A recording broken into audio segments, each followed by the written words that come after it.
வணக்கம், நான் வசந்தி. கொஞ்சம் சமையல் கொஞ்சம் தகவலை இன்னைக்கு இன்னும் ஒரு கத்திரிக்காய் பொடி பிரட்டல் நம்ம பார்க்கலாம். எப்படி செய்யுதுன்னு பார்க்கலாம். முதல்ல கடாயில் கொஞ்சம் எண்ணெய் ஊற்றிக்கலாம். நல்லெண்ணெயோ இல்லை நீங்கள் கடலெண்ணெய் எந்த எண்ணெய் இருந்தாலும் நீங்கள் ஊற்றிக்கலாம். இந்த கரண்டியில் நான் ஒரு பாதி கரண்டி நான் ஊற்றிருக்கேன். இன்னுமே கூட தேவைன்னா இந்த ஒரு கரண்டி கூட ஊற்றிக்கலாம். இந்த கத்திரிக்காய் முழுக்க முழுக்க எண்ணெயில் தான் வேக போகுது. முதல்ல கடுகு சேர்த்துப்போம்.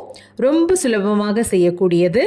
வெங்காயம், ஒரு வெங்காயம் மெலிதாக நறுக்கியது, பூண்டு பற்கள் 4 தட்டி வச்சுருக்கேன், கருவேப்பிலை. கடுகு முதல்ல நம்ம சேர்த்துப்போம். கத்திரிக்காய் பார்த்தீங்கன்னா நான் நீல வாக்கில் மெலிதாக நறுக்கி எடுத்திருக்கேன். நீங்கள் வேணும்னா இதை பொடியாக கூட நீங்கள் செஞ்சுக்கலாம். சின்ன சின்ன துண்டங்களாக செஞ்சாலும் ரொம்ப ரொம்ப நல்லாயிருக்கும். முதல்ல எண்ணெய் காய்ந்தவுடன் கடுகு சேர்த்துக்கிறோம். அதுக்கப்புறம் சீரகம் சேர்த்துக்கிறோம். சீரகம் தான் சேர்க்கணும்னு இல்லை, நீங்கள் உளுந்து கடலை பருப்பு கூட தாராளமாக சேர்த்துக்கலாம். கத்திரிக்காய் பார்த்திங்கன்னா ஒரு அற்புதமான காய் அப்படின்னு சொல்லலாம். இப்போது பொரிஞ்ச பிறகு வெங்காயம், தட்டி வச்ச பூண்டு, கருவேப்பிலை நம்ம சேர்த்துட்டோம். இளந்தீல வச்சு இது இளம் சிவப்பு நிறம் வரும் வரைக்கும் பொறுமையாக வதக்குவோம். நம்ம எல்லா மசாலா பொருட்களோடையும் ஒத்து போகிற ஒரு காய் உலகத்திலேயே அது கத்திரிக்காய் தான்.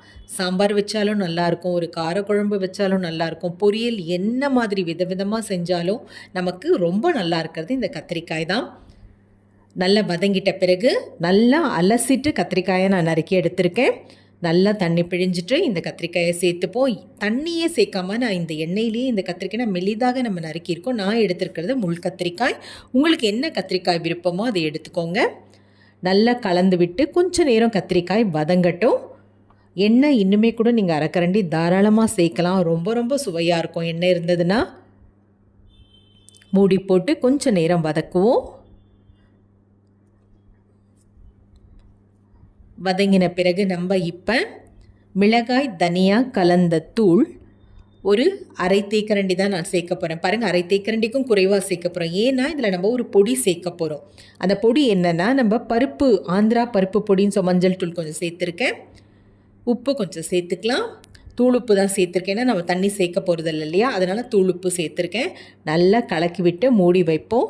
நம்ம ஆந்திரா பருப்பு பொடி எல்லாருக்குமே ரொம்ப பிடிக்கும். உணவகங்கள் போனோம்னா நமக்கு சோறில் அந்த பொடி போட்டு நெய் ஊற்றுவாங்க. அந்த பொடியை தான் இதில் நான் கடைசியில் தூவி நான் எடுக்க போகிறேன். அது ரொம்ப ரொம்ப தனி ஒரு சுவையை கொடுக்கும் இந்த கத்திரிக்காய்க்கு. நல்லா கலந்து விட்டாச்சு. அடிப்பிடிக்காமல் இளந்தீலையே வச்சுட்டு மற்ற வேலைகளை நம்ம பார்த்துக்கலாம். அது பாட்டுக்கு வேகட்டும். நல்லா மூடி போட்டு வேக வைங்க. எப்போவுமே காய்கறிகள் எதுவாக இருந்தாலும் மூடி போட்டு வேக வச்சிங்கன்னா உங்களுக்கு நமக்கு நிறைய நாள் நம்மளுடைய அந்த என்ன சொல்கிறது, சட்டுன்னு எனக்கே தமிழ்லாம் வரல பாருங்கள். நல்லா கலந்து விடுங்க.